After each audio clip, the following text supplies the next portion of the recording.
오늘 주시는 하나님 말씀은 레위기 10장 12절에서 20절까지, 그리고 빌립보서 2장 5절에서 8절까지의 말씀입니다.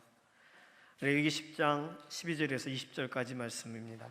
모세가 아론과 그 남은 아들 엘르아살에게와 이다말에게 이르되, 여호와께 드린 화제물 중 소재에 남은 것은 지극히 거룩하니 너희는 그것을 취하여 누룩을 넣지 말고 제단 곁에서 먹되, 이는 여호와의 화제물 중 내 소득과 내 아들들의 소득인즉 너희는 그것을 거룩한 곳에서 먹으라.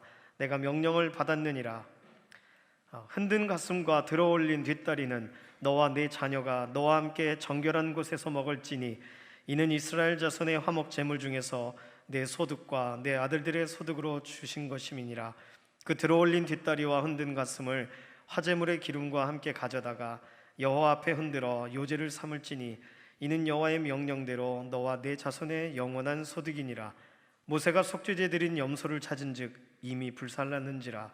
그가 아론의 남은 아들 엘르아살과 이다말에게 노하여 이르되, 이 속죄 제물은 지극히 거룩하거늘 너희가 어찌하여 거룩한 곳에서 먹지 아니하였느냐. 이는 너희로 회중의 죄를 담당하여 그들을 위하여 여호와 앞에 속죄하게 하려고 너희에게 주신 것이니라. 그 피는 성소에 들여오지 아니하는 것이었으니 그 제물은 너희가 내가 명령한 대로 거룩한 곳에서 먹었어야 했을 것이니라. 아론이 모세에게 이르되, 오늘 그들이 그 속죄제와 번제를 여호와께 드렸어도 이런 일이 내게 임하였거늘 오늘 내가 속죄제물을 먹었더라면 여호와께서 어찌 좋게 여기셨으리요. 모세가 그 말을 듣고 좋게 여겼더라. 빌립보서 2장 5절에서 8절 말씀입니다. 너희 안에 이 마음을 품으라. 곧 그리스도 예수의 마음이니 그는 근본 하나님의 본체시나 하나님과 동등됨을 취할 것으로 여기지 아니하시고 오히려 자기를 비워 종의 형체를 가지사 사람들과 같이 되셨고 사람의 모양으로 나타나사 자기를 낮추시고 죽기까지 복종하셨으니 곧 십자가에 죽으심이라. 아멘. 4월 마지막 주간입니다. 이렇게 마지막 주가 되면 새로운 달을 준비하고 새로운 달에 대한 꿈을 꾸게 됩니다. 새로운 달 어떤 꿈을 꾸시고 이제 맞이할 준비를 하고 계시나요?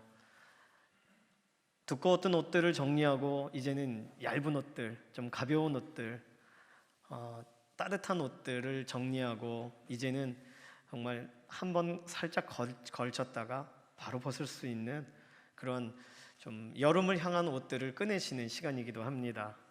새로운 꿈을 꾸고 새로운 생각을 갖고 이 모든 과정 안에서 우리는 지난달과는 또 다른 새로운 한 걸음을 걸어가게 되죠. 아마 계획을 세운다라고 할 때 막연히 세우는 사람은 없을 겁니다. 아이들의 시간표, 방학 때 보면은 동그랗게 생긴 그 동그라미 안에 잠자는 시간을 표기하고 공부하는 시간을 표기합니다. 근데 공부하는 시간이 그 쓰여는 있어요. 부모님의 그런 원성에 의해. 근데 안 지켜집니다. 근데 잠자는 시간은 딱 잘 지켜요. 꿈을 꾼다라고 할 때 진짜 꿈을 꾸고 싶어서 그 시간표를 짜는 것인가, 그 꿈을 이루고 싶어서 시간표를 짜는 것인가. 아마 초등학교 시간을 지나면서 우리의 다음 세대들 자녀들이 시간에 대해 또 자신의 이후의 삶에 대해 꿈꾸는 법이 조금씩 달라지게 되죠. 사건을 경험하고 싶어 하다가 이제는 어떻게 살 것인가로 연결되어지는 그런 과정이 계획을 세우다 보면, 새로운 꿈을 꾸다 보면 이루어지게 되는 것 같습니다. 만약에 꿈만 꾼다면, 현실적이지 않은 꿈만 꾼다면 그 꿈은 정말 우리의 삶을 피폐하게 만들고 지난달과 이번 달에 별 차이가 없이 어차피 우리는 익숙한 대로 살아가니까요, 그렇게 똑같은 모습을 또 찍어내는, 똑같이 판박이처럼 찍어내는 삶으로 우리를 이끌어가게 될지도 모르겠습니다. 현실적인 꿈, 이 한 문장 안에 들어갈 수 없는 표현 같지만 현실적인 그런 계획, 현실적인 소망. 우리의 5월 시작하면서 4월의 마지막 주간은 5월에 대한 어떤 현실적인 그림을 그리고 시작하시는지 오늘도 그렇고 이번 한 주간 충분히 잘 준비가 되셔서 5월달 맞이하게 하시는 봄과 같은, 아니 이젠 여름과 같은 좀 화사하고 행복한 시간의 주인공 되시기를 소망합니다. 계획, 꿈, 이런 말씀 드렸는데 우리에게 있어서 현실적인 건 뭘까요? 코로나가 현실이죠. 이번 주 지방회에 모이려고 했다가 막 확진자가 늘어나면서 지방회를 한 달 미루게 되었습니다. 그때는 서로 얼굴을 보고 만나면서 행복할 것을 기대하면서 계획했는데 이렇게 많은 확진자 수가 늘어날 줄은 몰랐던 것이죠. 꿈을 접을 때 마음은 참 참담하기도 합니다. 오늘 우리에게 있어서의 현실은 안 되는 것, 또 아직 기다려야 되는 것, 또 우리의 삶에 아직 체감되지 않은 것이 현실입니다. 하나님은 어떠실까요? 하나님은 공감하시는 분이시니까 우리의 현실과 같이, 하나님의 현실은 하나님께 쓸 수 없는 단어겠지만 하나님의 현실이란 어떤 무게로, 어떤 그런 태도로 하나님께서는 현실을 받아들이고 계실까요? 오늘 우리가 함께 읽은 본문이 하나님께서는 어떤 방식으로 운행하고 계시는지를 설명하는 하나의 힌트를 알려주고 있는 본문입니다.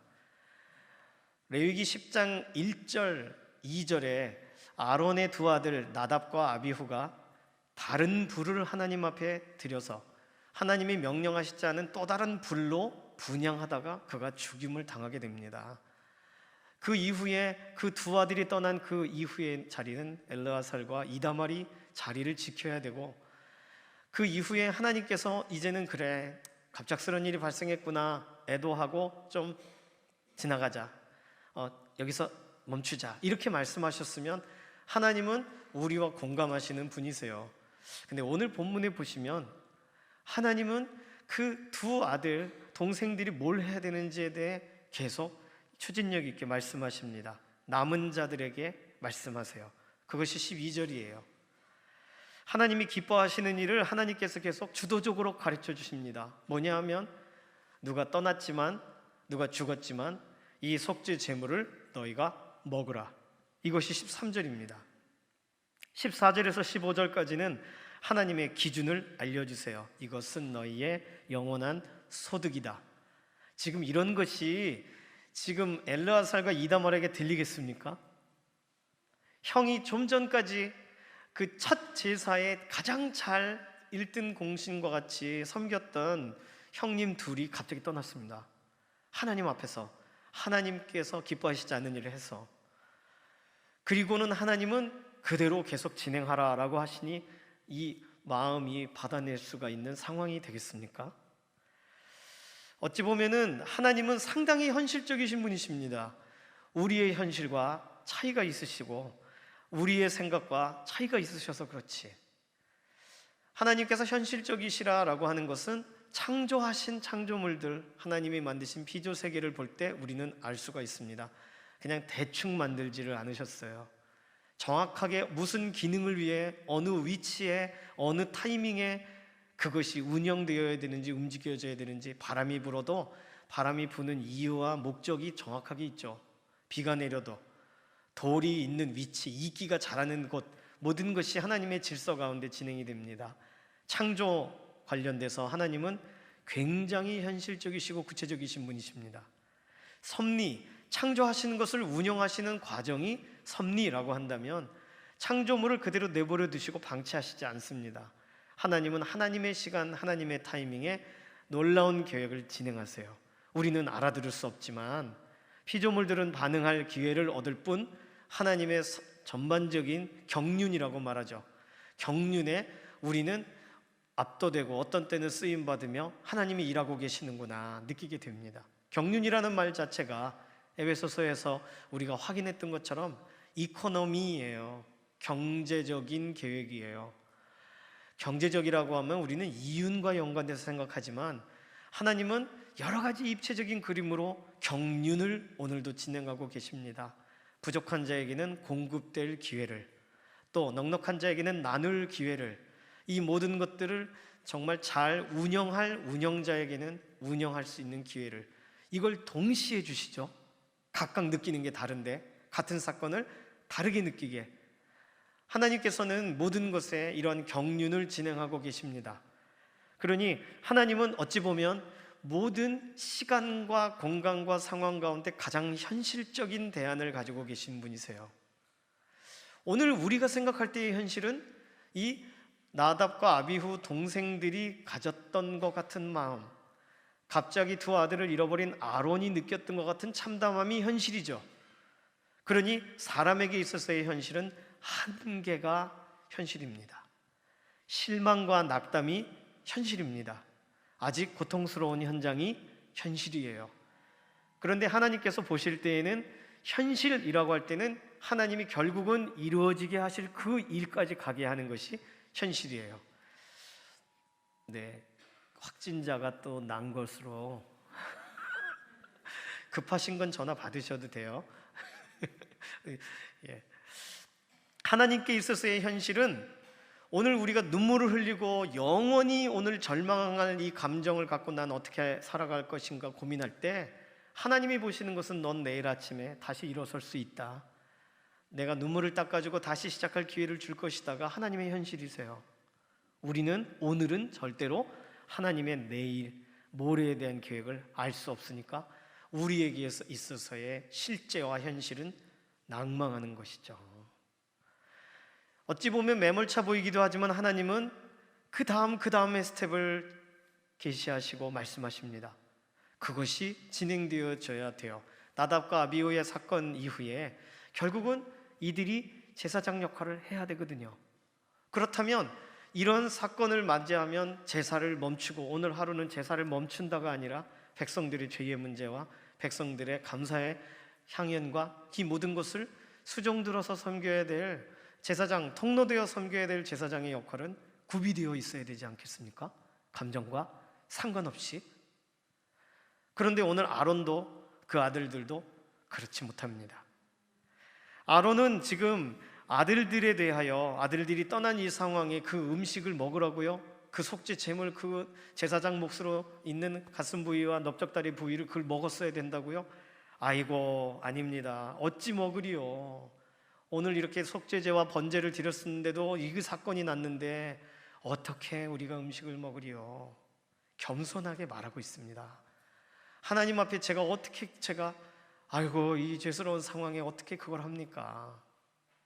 겸손은 어찌 보면 아론이 지금 오늘 본문에서 보이고 있는 제사장으로서 할 수 있는 어찌 보면 가장 중요한 역할을 하고 있습니다. 제사장도 사람이니까요. 그런데 하나님은 그 다음을 보고 계시는 거예요. 그걸 먹어야 된다는 거예요. 이유는 간단합니다. 지금 아론과 그 아들들이 생각하지 못했던 그리고 놓쳐버린 세 가지가 있는데 그것은 첫 번째, 그의 인간적인 한계가 드러나서 흐트러지고 있는 것을 깨닫지 못했습니다. 먹지 않고 불살라 버렸어요. 원래는 이런 속죄제 제물과 연관돼서는 또 화목제 제사의 제물과 관련돼서는 그날 또는 그 다음날 먹지 못하면 남는 것은 태워버려야 맞습니다. 그런데 지금 먹을 수가 없어요. 가족이 상을 당하고 있으니까. 그러니 그냥 무슨 정신했는지 모르나 태워버린 거예요. 사실 제사장 또는 온 회중에 대한 속죄제는 태워야 맞습니다. 진 밖에 나아가서. 족장이나 개인에 대한 속죄 제물은 밖에 나가서 태우지 않아요. 이런 기준들을 알고 있는데 지금 오늘 본문에 대해서 엘르아살과 이다말은 그냥 먹지 않고 불사르는 쪽으로 선택을 했습니다. 아론의 지도에 따라서 했을 것입니다. 어찌 보면은 다른 거 다 생각나지 않았을 거예요. 어쨌든 이 제사가 완결되어야 된다는 생각으로 한 일일 것입니다. 레위기 6장 26절에는 그러나 제사장들은 이 넓적다리 고기를 먹어야 돼요. 왜냐하면 17절에 회중의 죄를 담당하는 과정으로 먹어야 되는 거였어요. 오늘 이 본문에서 밝혀지지만 이 사실 자세하게 몰랐을 수도 있습니다. 속죄제의 필수 요소가 이 부분인데 제사장이 하나님 앞에 드려지고 죄의 문제와 연관돼서 구별된 제사에 참 태울 것은 태우고 일부 제사장의 영원한 소득으로 주어졌으니 제가 양보하겠습니다. 양보 안 된다. 먹어야 된다. 그게 과정이다. 하나님은 지금 모세를 통하여 설명하고 계신 거거든요. 하나님이 말씀하시는 교훈적인 가치가 무너져 있는 상태입니다. 그런데 이들은 몰라요. 세 번째는 이 상황을 감당할 수 있는 그런 훈련이 되어 있지가 않습니다. 오늘 보면 18절에 그 피는 성소에 들어오지 아니한 것이기 때문에 고기는 먹어야 된다는 말은 좀 전에 말씀드린 제사장이나 이스라엘 전체 회중을 향하여 한 제사는 속죄제는 회막 안에 들어가서 피를 뿌리고 분향단에 바르면서, 그리고 남은 고기는 다 바깥에 나가 태워야 됩니다. 그런데 족장이나 개인과 연관된 속죄 제사는 번제단의 뿔에다가 피를 바르고 번제단에서 사르고 제사장 몫을 떼어요. 그러니 이 피가 성소에 들어가지 않았다는 말은 그렇다면 속죄제의 두 번째에 해당되는 것을 말합니다. 그러면 먹었어야 되는 거거든요. 아론의 한계, 아론의 아들들의 한계죠. 겸손이기도 합니다. 그런데 어찌 먹으리오가 하나님 보실 때에는, 백성들이 볼 때는 아론답다, 참 공감되는 상황이군, 그래 누가 저걸 먹을 수 있겠나. 그러나 하나님이 보실 때는 먹었어야 된다는 거예요. 모세는 공감하고 그 아론의 말에 그냥 수긍하고 이해했지만, 그러나 이런 겸손으로 그의 사역을 멈춰야 되는 아론과 그 두 아들과 달리, 사실 우리가 뭔가 제물을 들고 나아가 제사 좀 집례해 주십시오 했는데 오늘 감정이 좋지 않아요, 다음에 오십시오라고 하면 우리는 그 제사장에게 우리의 제사를 맡기고 싶습니까? 지금 내가 주인공, 내가 당한 입장이니까 이해를 구할 수는 있지만 그 일이 반복될 수는 없잖아요. 오늘 하나님은 그 다음을 보고 계시는 거예요.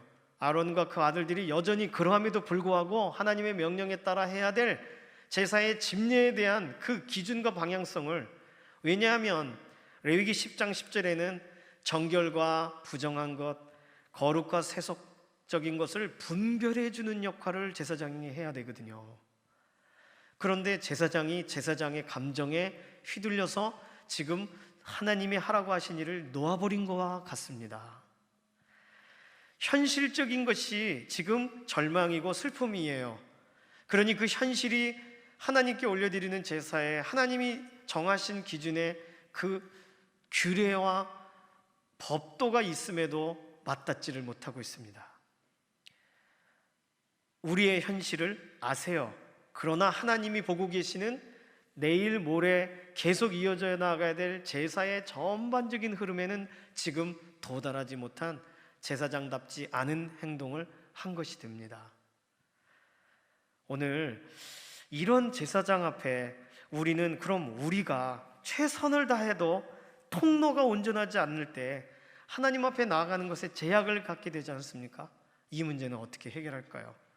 우리가 아는 그냥 아론, 모세, 그들의 상황에 맞춰 그냥 우리도 기다려줘야 하고, 그게 공동체 하나의 행동이라면 할 수 없지만, 하나님은 그런 제사장을 세우기를 원하지 않으실 겁니다. 하나님은 하나님이 원하시고 하나님이 기뻐하시는 자리에 설 제사장을 찾으세요. 사무엘상 2장 35절에는 내가 나를 위하여 충실한 제사장을 일으키리니 그 사람은 내 마음 내 뜻대로 행할 것이라, 이렇게 말씀하셨습니다. 그렇다면 그 전까지의 대부분의 제사장들은 부족함이 있었다는 거예요. 하나님의 마음, 하나님의 뜻에 사로잡혀 쓰임받는, 하나님을 위하여 충실한 제사장을 찾아보기 어려웠다는 것으로 볼 수도 있습니다. 그들은 최선을 다했지만 인간적 한계가 있었던 거죠. 그래서 하나님께서는 우리의 현실을 아시니까 우리에게 가장 알맞게, 우리로 언제든 우리가 어떠하든 상관없이 하나님 앞에 나아갈 수 있는 길을 열어놓으시려면 지금 우리의 현실에 맞춘 제사장으로 만족하시면 안 돼요. 우리의 현실보다 앞선 또 다른 제사장을 소개시켜 주셔야 됩니다. 그래서 이사야 53장 2절에는 우리와 똑같은 현실적인 약함이 있는 제사장에 대한 설명이, 빌립보서 2장 6절에서 8절은 그러나 우리의 현실을 아시기 때문에 그 현실에 맞춰지는 맞춤형 제사장이 우리 가운데 보내어지신다는 설명이 성경에 기록되어 있습니다. 이사야서 53장 2절은 연한 순과 같은, 연한 새싹과 같은 그런 인생으로 그 하나님이 세우실 사람을 설명해요. 우리와 성정이 같다는 것이죠. 마른 땅을 뚫고 나온 뿌리 같은, 그러니까 이 비천한 토양과 모든 것을 알고 그곳을 비집고 나오는 비천한 상황을 관통하여 세워지시는 분이 있고, 어떤 멋진 모습, 풍채가 있거나 이런 모습이 아니라 우리가 흠모할 만한 아무것도 갖추어지지 않은 분을 하나님이 세우시겠다고 하십니다. 우리가 존경하거나 기뻐할 만한 내용이 전혀 없는, 이상하죠? 우리의 현실에 가장 가까이에서 우리와 가장 맞닿을 수 있는 그분의 모습인데 우리는 이런 이야기를 들으면 즐겁지는 않습니다. 우리의 한계와는 다른 분이 와주셔야지라는 생각을 하게 돼요. 그래서 하나님께서 빌립보서 2장 6절에서 8절 사이에는 우리의 한계를 넘으시는, 우리의 현실을 오히려 채워주시고 충족하시는 분에 대해 보내셨다고 설명합니다. 그분은 마땅히 지위와 권위를 가지셔야 될 분이 그 권위를 내려놓으셨다고 말하고, 심지어 우리와 똑같은 사람이신데 그러나 우리보다 더 낮아지셔서 더 죄인처럼 죽으신 분이 우리를 위해 보내주실 그분이라는 거죠. 억울해도 그 길을 가시는 분, 우리도 가고 싶지 않은 그 길을 우리를 위하여 그 짐을 다 지고 가주시는 분, 그분이 누구십니까? 예수님이십니다. 아론은 겸손했어요. 제가 어떻게 그 재물을 먹겠습니까? 그런데 예수님은 겸손하셨다면 제가 어떻게 십자가를 지겠습니까? 이렇게 하셔야 돼요. 그런데 예수님은 겸손하셨지만 겸비되신 분이고 뭐 하나 어떤 것으로 그분의 한계로 우리에게 영향을 주시는 분이 아니세요. 그래서 그냥 아버지의 뜻대로 되어지기를 원하나이다. 그래서 십자가를 지고 걸어가시는 줄로 믿습니다. 그러니 예수님은 우리에게 가상적인 분, 그냥 이상적인 분, 좋은 분이 아니라 어떤 분이십니까? 우리의 현실에 가장 맞으시는 분이세요. 실제적인 분이세요. 현실적인 분이세요. 우리의 약함도 아시고 그러나 보완되어야 될 부분까지를 아시는 분, 실제적으로 그분은 모든 것을 가지고 계시나 우리 앞에는 아무것도 갖지 않으신 것처럼 그렇게 사람들의 침뱉음과 조롱을 받으시면서도 아버지의 뜻을 향하여 걸어가신 분, 그러니 아론이 지금 우리에게 있다면 멋있고 정말 따라야 될 만한, 공감할 만한 이미지의 제사장이겠지만 예수 그리스도께서 우리 앞에 계시는 동안 우리는 공감을 넘어서는 같은 마음으로 연약함을 동정하시는 분, 히브리서 4장 15절에 말씀하시는 것처럼 공감을 넘어서서 대신 우리 앞에 역사하실 수 있는 분으로 와주셨는 줄로 믿습니다. 하나님은 거기까지를 보고 계시는 거예요. 그게 우리의 현실이 돼야 되니까. 안 그렇다면 우리는 누군가에게 달려갔을 때 여전히 부족한, 여전히 한계가 있는 분들과 여전히 복잡거리면서 그러나 이상적인 이야기들만 해야 돼요. 그러나 예수님은 우리의 삶에 뚫고 들어오셔서 우리의 삶을 하나님 앞에 나아갈 수 있도록, 실제로 나아갈 수 있도록, 우리의 실제의 현실이 우리가 상상하고 경험하는 한계가 아닌 예수 그리스도를 통하여 그 한계를 뛰어넘는 삶으로 나아가도록 우리의 인생에 실제로 찾아오셨습니다. 사무엘상 2장 35절 말씀드렸는데 베드로전서 2장 24절에는 친히 나무에 달려 그 몸으로 우리 죄를 담당하셨으니, 그 속죄제 제물 넓적다리 먹는 거 무엇이 어렵습니까? 그런데 예수님은 친히 그 몸으로 우리 죄를 담당하셨으니, 회중의 죄를 담당하신 것에 대해 설명하고 있습니다. 요한복음 1장은 말씀이신 그분이, 명령하셔도 되는 그분이 우리와 같이 되신 것을 설명해 주고 있습니다. 겸손을 넘어 겸비하신 그분이, 겸허하신 그분이 희생의 자리로 들어가신 것이죠. 예수님은 히브리서 7장 28절에 약점이 없는 분으로 설명하고 있습니다.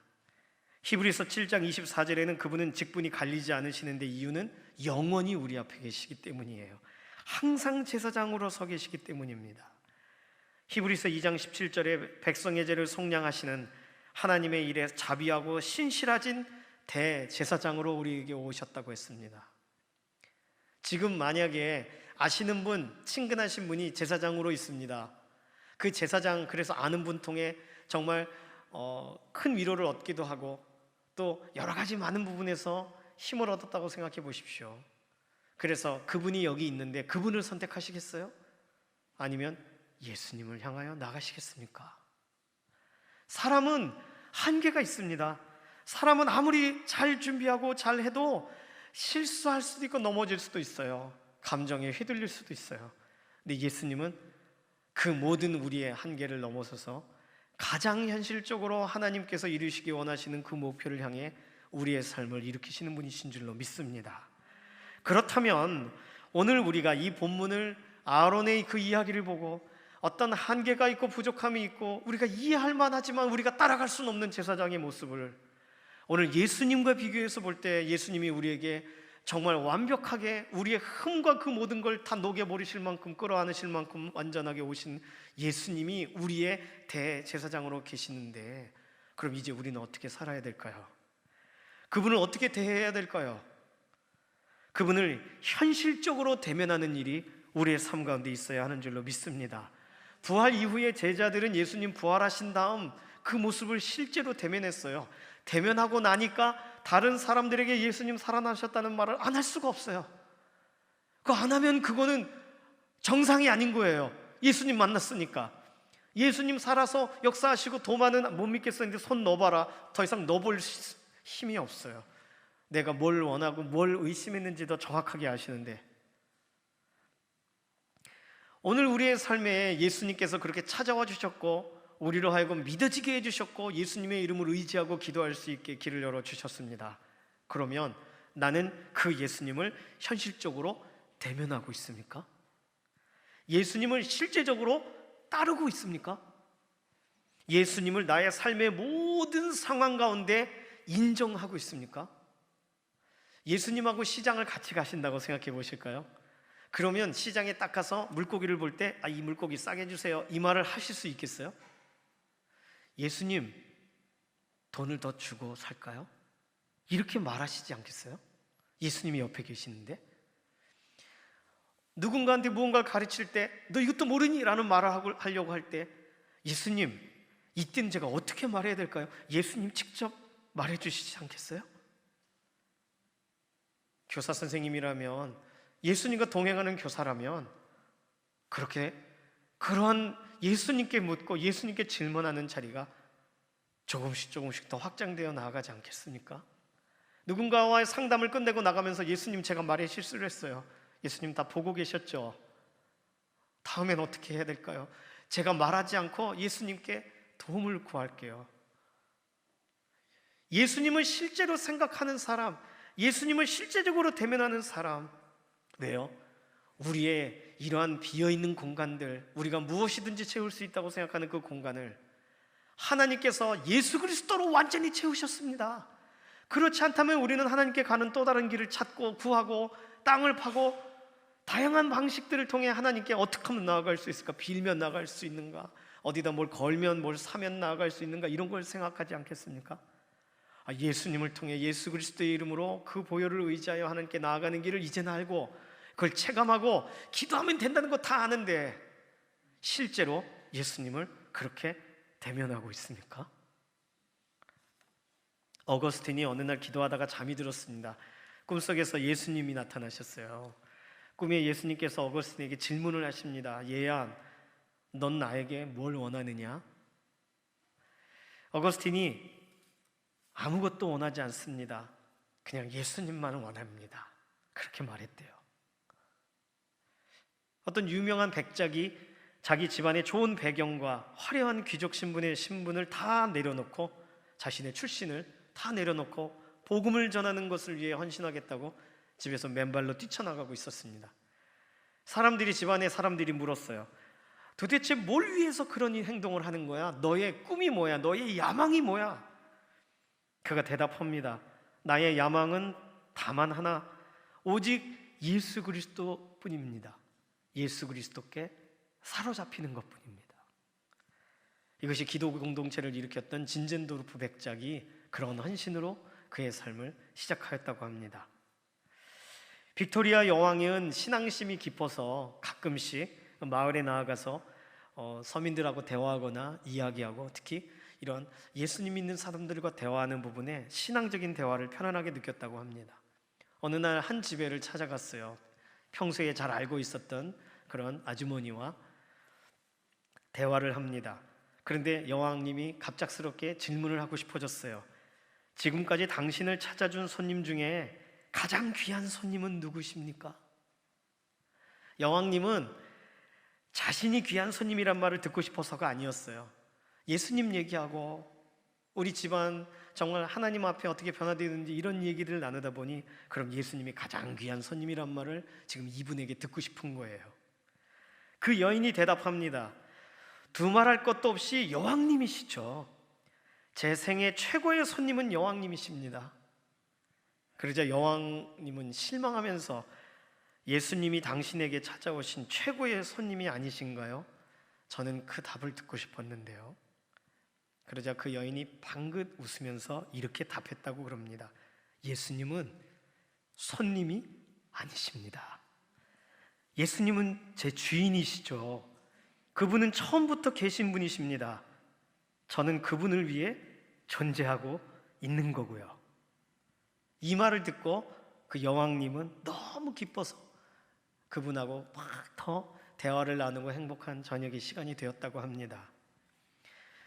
혹시 신앙생활을 하시면서 아직도 예수님이 손님이신 분 계십니까?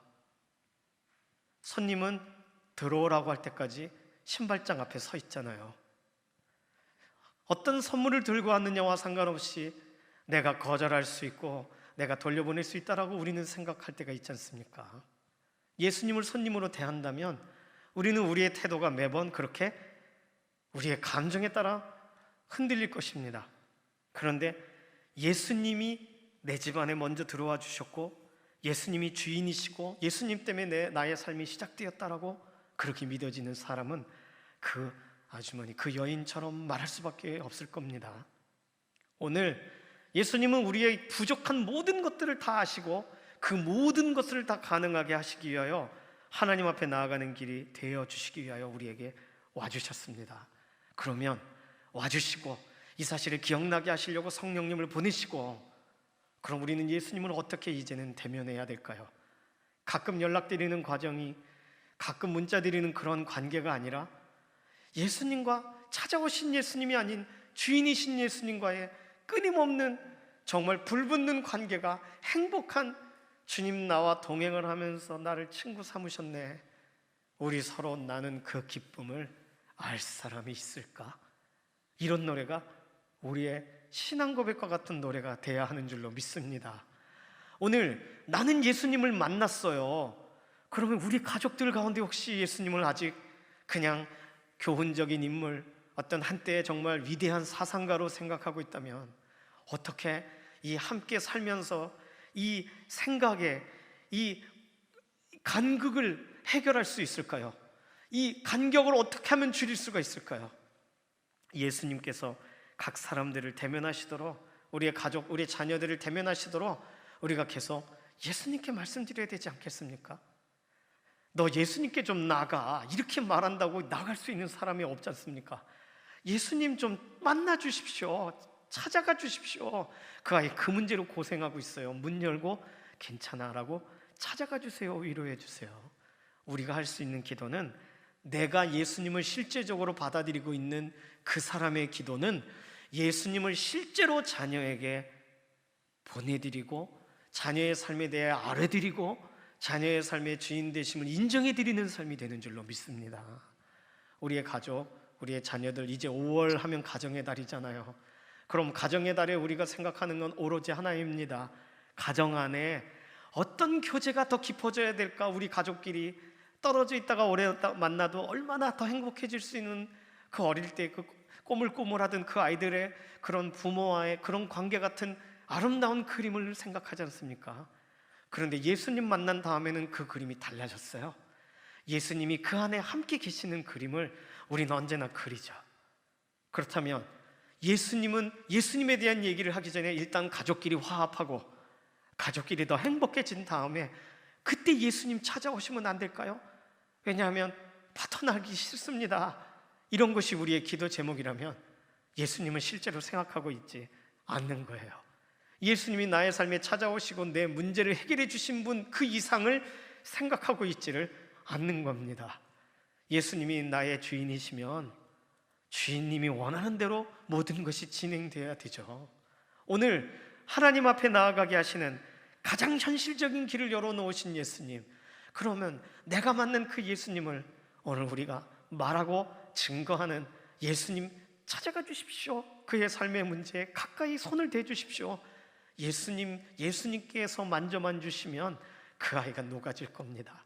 이런 기도가 우리의 기도 안에서 다시금 일어나야 되는 것이 예수님을 실제로 현실적으로 인정하는 기도인 줄로 믿습니다.